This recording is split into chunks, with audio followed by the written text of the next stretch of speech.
Guys, sorry for interrupting. I want to share something personal with you.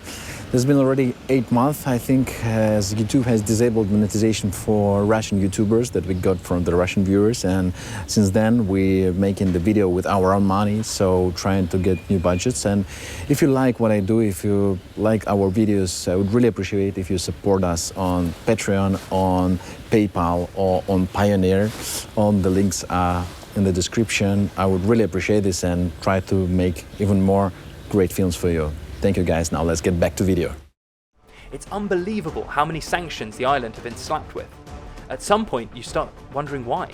What could have possibly caused these sanctions, or rather full-scale blockade of a tiny beautiful island that seems pretty harmless? Well, it all started 60 years ago because of one military operation here in Cuba. One of the Soviet Union's R-12 missiles, capable of delivering a thermonuclear warhead to Washington, D.C., is still here, in Havana, on display.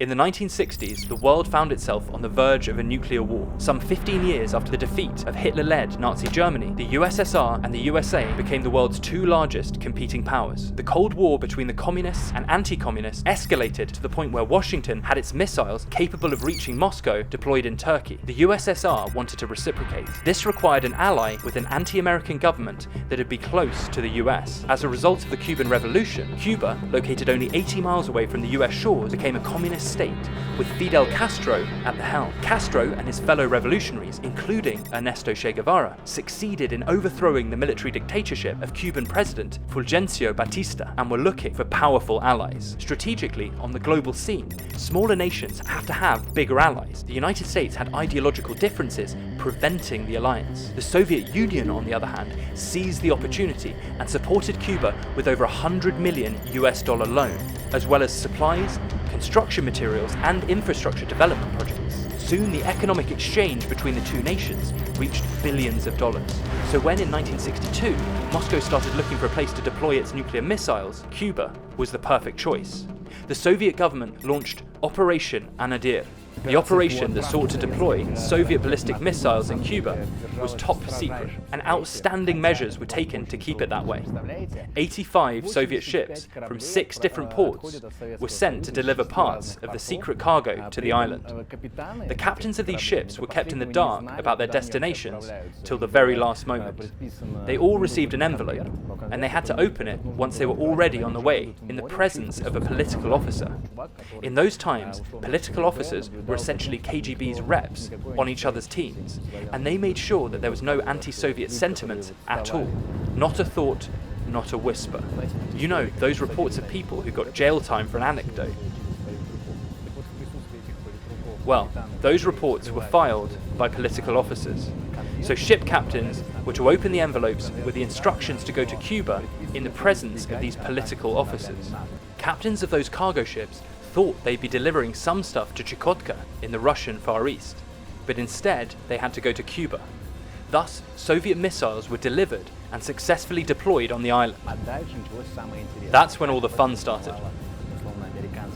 Obviously, the US kept an eye on Cuba and was gathering intelligence all the time. At one point, they noticed that Cuba's soldiers all of a sudden took to playing soccer rather than baseball in their free time, and they never played soccer before. It was, however, a favorite sport of the Soviet soldiers. The US decided to investigate. They sent a recon aircraft, but didn't find any signs of missiles. This was reported to President Kennedy, who was happy to find out it was just a scare, but it was far from being over. When the US identified the Soviet missiles deployed just a 20-minute flight from American soil, it all escalated into a huge threat. Fidel Castro was convinced that unless the communist bloc attacked the US first, the American troops would storm the island in order to destroy the Soviet weapons on the ground.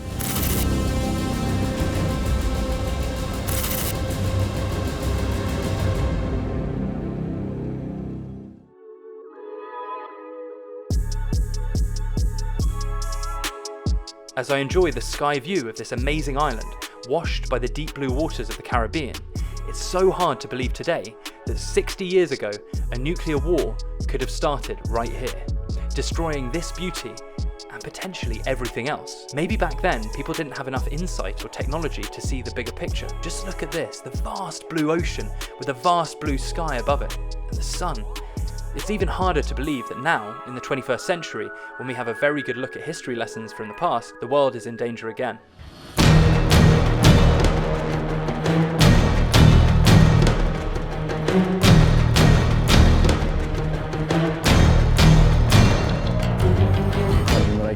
Together with the missiles, over 40,000 of Soviet troops were deployed in Cuba. Let's go back to where we left off. So right in the middle of the Cold War between the USA and the USSR, Moscow had its ballistic missiles deployed in Cuba, within 80 miles of the US coast, together with an air defense system to protect them. Do you see those smaller missiles next to the big one? These were part of the air defense perimeter, whose mission was to protect the ballistic missiles from any possible US air attacks. In October 1962, the situation was escalating by the hour. Cuba's leader, Fidel Castro, was no longer asking, but demanding that Moscow deliver a preemptive strike on the USA to prevent US troops from storming the island. As Fyodor Bolatsky, a staffer on the Communist Party's Central Committee, recounted later, Castro wrote to Khrushchev in a telegram that the people of Cuba were ready to sacrifice themselves for the sake of victory over the American imperialism.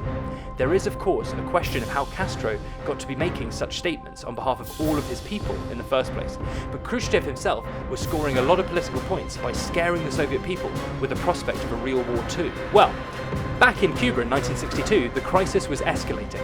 The US Navy forced a Soviet submarine to the surface. Then an incident happened with an American U-2 spy plane caught by a tropical storm. Unable to reach the higher command, the Soviet military on the ground made a decision to down it. The American plane was taken out with a pilot, and the prospect of a nuclear war suddenly became very real. You know what's curious? They have here in the heart of Havana a place with debris of the downed American plane. Here is a wing that says USAF and all the other parts. Castro kept insisting on Moscow going through the preemptive strike. That's when, quite unexpectedly, the US and the USSR found a way to negotiate their way out of the crisis. A direct phone line was installed, connecting Khrushchev and Kennedy's offices. The leaders hammered out several agreements. Soviet missiles were removed from Cuba in 3 weeks' time, and so were the US missiles threatening Moscow from Turkey. It was an apparent win-win situation for everyone except for Cuba.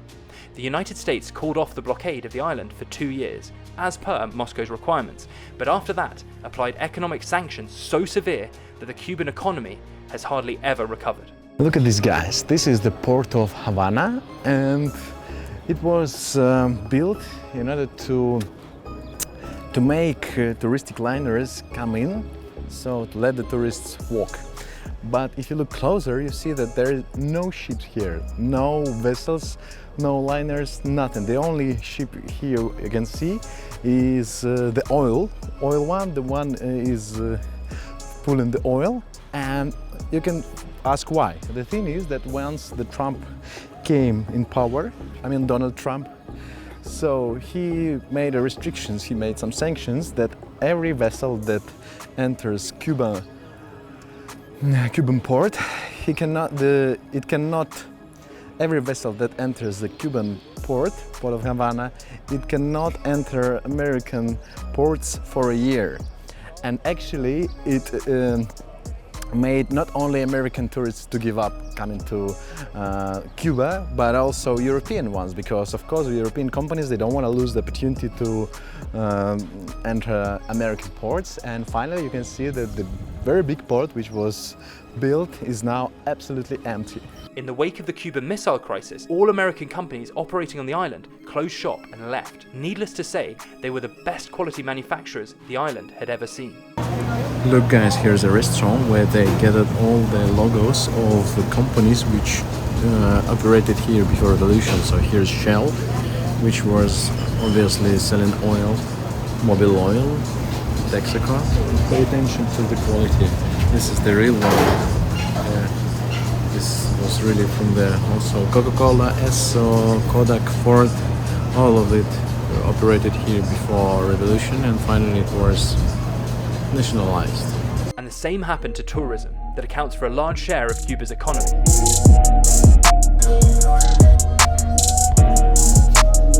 In the end, Khrushchev, who practically used Cuba to scare the United States, made a decision to withdraw ballistic missiles from the island, without even asking Castro's opinion. It was perceived as a betrayal on the part of the USSR by many back in the day. Nonetheless, a large workforce from the Soviet Union continued to work in Cuba right until the USSR's dissolution in 1991. But there was no longer any real enthusiasm between Moscow and Havana on the bilateral track. A relationship with the US was out of the question, so Cuba was left to make use of whatever they could: Soviet cars, Soviet economy, and rationing system, as well as socialism and the official Soviet ideology founded on the principle anything is better than the US. And today I'm going to visit Natalia, who lives in an upscale neighborhood in Havana. Natalia offers to drop me a key to the entrance right from her balcony. Go to the elevator and press 3. Okay. I'll take you to the 4th floor, which is called 3rd here. Okay. Here, catch the key. Ready. Well done. Natalia lives in old Havana, with street art on the walls, cats and women in bright short skirts. I'm very curious to see the apartment inside one of the buildings here. I get in, walk to the elevator that works, by the way. Hello? Well, hello. This way over here. Oh, you've got a doggy here. Natalia was born in the USSR and grew up in Latvia, where she married a student from Cuba. I was 17 and I fell in love like crazy. I was so in love. Back then, I was so romantic and waiting for my big love. My first husband was from Cuba. He was huge like a King Kong. We could block this doorway so you could understand how big he was. Natalia was married 8 times, and every time for big love. In her apartment, she keeps 2 little flags, one for Russia and one for Latvia. She was born in Riga. She's about to make some Cuban coffee in her kitchen. She's ordered the dessert for the coffee, the way many locals do, right from the 3rd floor. We're going to buy what we need the local way. Vendor! Vendor, my dear! Vendor! I have 1 to run with ground peanuts and 1 with sesame seeds. That's what we do instead of using elevators to save electricity. It's a very hot country and not many. Only this building, just 3 floors up, is equipped with an elevator. It's luxury here. My situation here is considered very privileged. I live in the historical downtown with an elevator. The truth is, no other building around here has an elevator, and people save electricity here any way they can. The climate is hot here. People use electricity fans to cool themselves. They don't have AC systems. AC is way too expensive. Only the middle class can afford using AC during the night. Poor people can't. They use fans, and people invented this way to compensate for the absence of elevators. They use a bag or a pail or a string. I'll release the string to send it down, and the vendor? It's weekend now, so he has no goods on display, but he has a lot of stuff he sells, all sorts of Cuban jams and nut bars.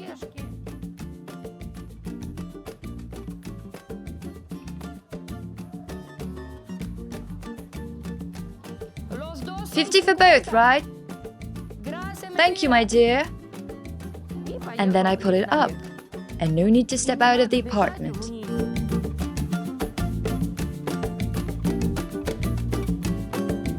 I bought some bread with my ration book exactly the same way. They just put it into the pail.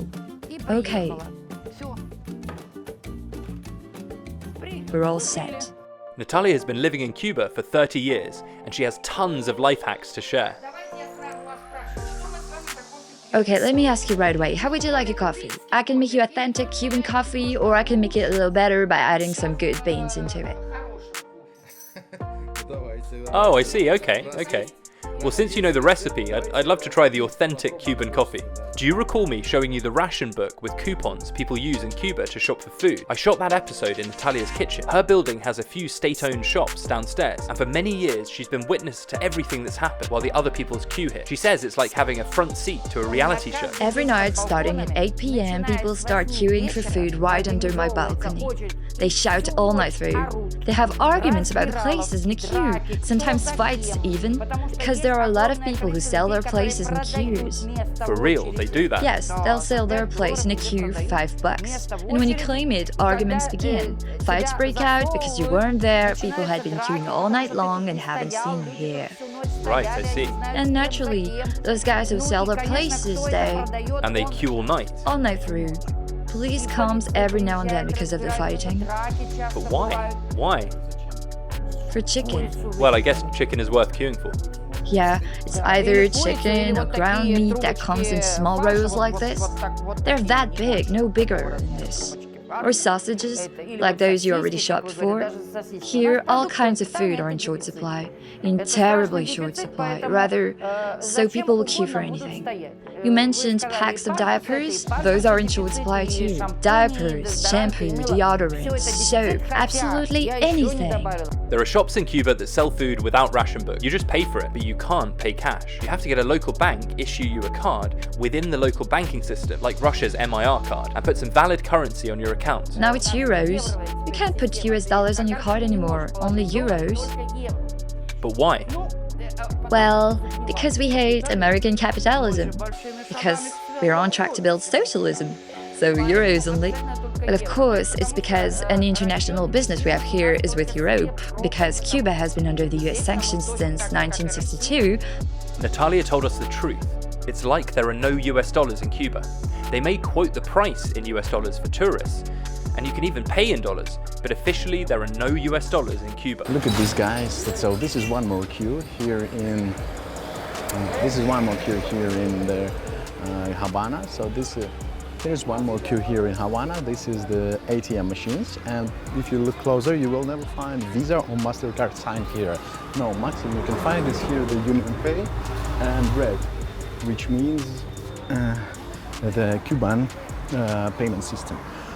The problem is that people here, they suffer from both sides, from sanctions from either Cuba or United States. What I mean, for example, if you get dollars, you cannot go to bank and put these dollars on your bank account in Cuba, because Cuban says like we don't like dollars. We don't allow people to put dollars. We don't allow American dollars to be on our accounts. At the same time, you can also not go to the bank and ask for a Visa or Mastercard debit card or credit card. No, you never, because Visa and Mastercard they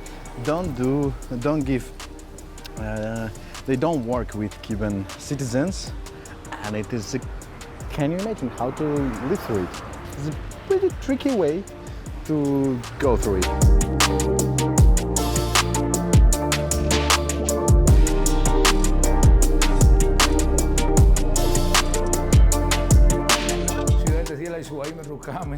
I built all of it myself, with my own hands. My design and idea too. I bought these ironwork pieces with some old buildings in the older parts of the town. I bought them and built all of this. This is a room for 3, up to 3 people, and this bed can be converted into separate beds. So up to 3 people can either share a bed or sleep separately. I see. That's an example of how people manage to stay afloat here. This man's name, you won't believe it, is Ivan. He owns a hotel called Ivan's House. He studied at a military academy in the Soviet Union. Well, there I served until the rank of captain. And then, like Hemingway, I said farewell to arms. I started working as a taxi driver. He is one amazing man who never stops working towards his goal. After he became a taxi driver, he saved up, bought another car, then another. Today, he's in the business of making and running mini motels. He buys apartments and redevelops them into the hotels that he manages. As a taxi driver, how much do you make? $50 to $100. Wowza. Yeah. And that's how you saved up for your own business. That's right. I invested my savings into buying some property. I hired some construction workers and worked with them as a manager. And we converted these houses. But I was told that there were no private businesses in Cuba, that everything is state-owned. It used to be like that. Yes. Today, almost everything is possible. About 90%? Seriously? Yeah, 90%. So what's possible now? Well, you can buy a house like this, fix it up and run a small hotel. I have 10 rooms here, a small restaurant and small bathrooms. Everything that's required for a comfortable stay. You can go co-op. I think it's particularly true for Cubans. I mean, just the regular people. They call guys like me, people from my generation who went for studies to the USSR, and they call us Soviet or Russian. Our fellow citizens call us that. And they say that we have snow in our heads. What's in your head? Snow. Snow. Especially about the guys who are in the military.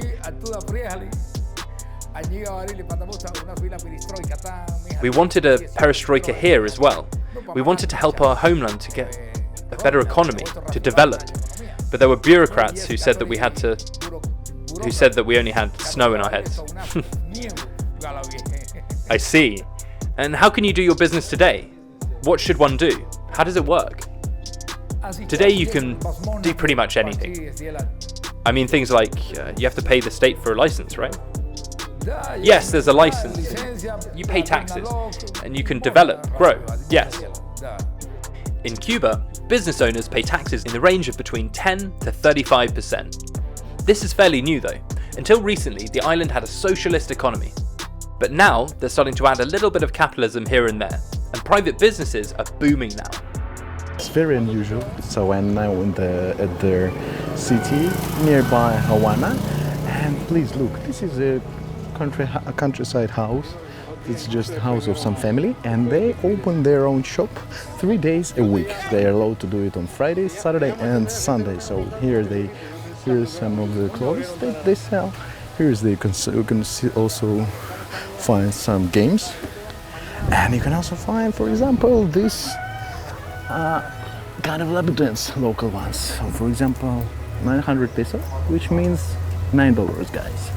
Yes, 400, it means $4. It's very good price, really. There is no other way to find such shoes for your girlfriend with this price. Really advise you. Imagine how much Ivan could have grown as a businessman if it weren't for the economic blockade and all the sanctions, and if Cuba chose an entirely different track to follow. I believe that if you do a good job, paying taxes is no problem. We don't get many tourists these days, so people don't really want to pay taxes. They don't want to shop for food. I know food is hard to get here, but if you try hard, you can get anything. For example, cheese or milk, they're hard to come by in Cuba, but you can get them here too. If you have the money, you can get anything. You can get anything. That sounds like an inspirational quote. However, are all people like Ivan here? Or do they have to always work so hard and tirelessly in order to be able to run a business? You can say, well, one can work their way up. But I say if we stick to this mindset, one can work their way up anywhere, even in North Korea. If they find a way to approach some generals and pay them off in order to run some business. But the majority of people are not like that. They're like you and me. No heavyweights, no sharks. This doesn't mean they deserve to be poor. I think that the better ordinary citizens live in a country, the better the system works in that country. That alone is a great indicator. People like Ivan can work their way up anywhere. Ivan gets up at 6 a.m. every morning to make a round of all the shops in his district and to buy whatever dairy products they have on sale, or some cheese at least, and he gets his cheese.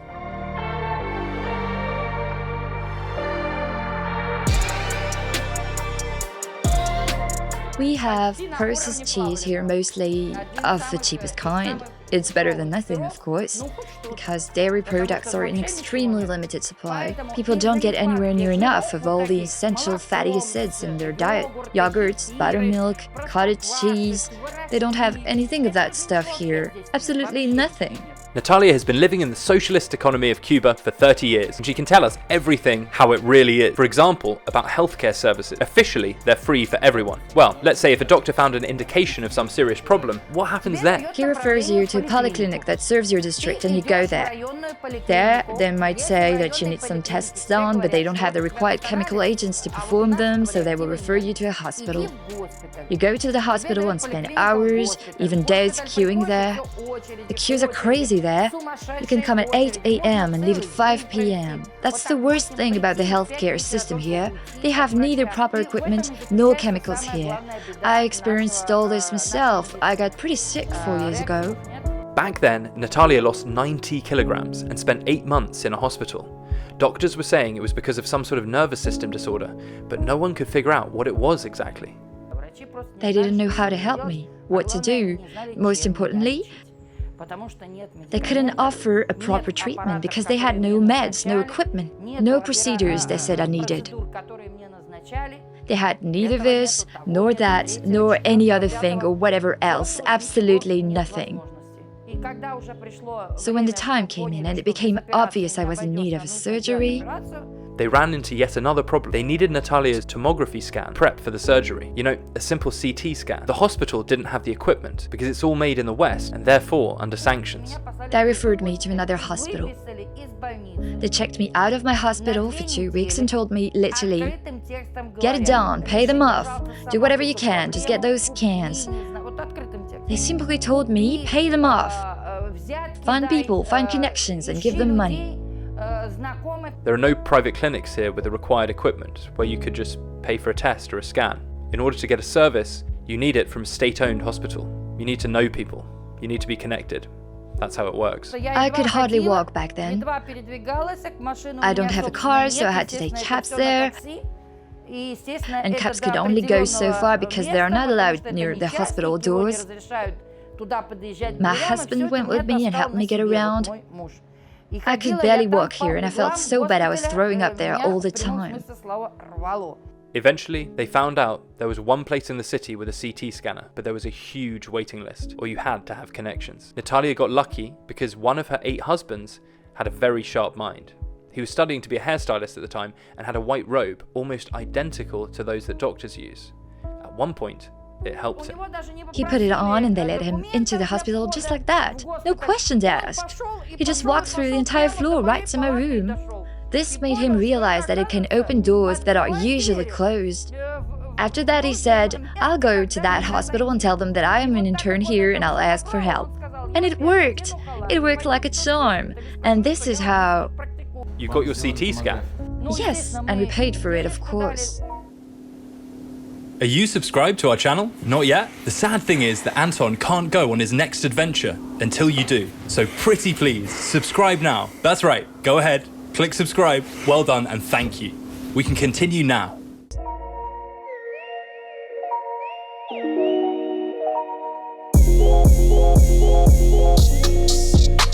There was a slogan by revolutionaries, Patria o muerte. If you translated this from Spanish, it sounds like either homeland or death. And when you understand that these words are still have a lot of meaning, you understand why everything is like that in Cuba. Many years have passed since Fidel Castro gave his country this motto, and many generations have seen the world change, with the youth now having access to TV, internet, iPhones, American TV shows, Instagram, TikTok.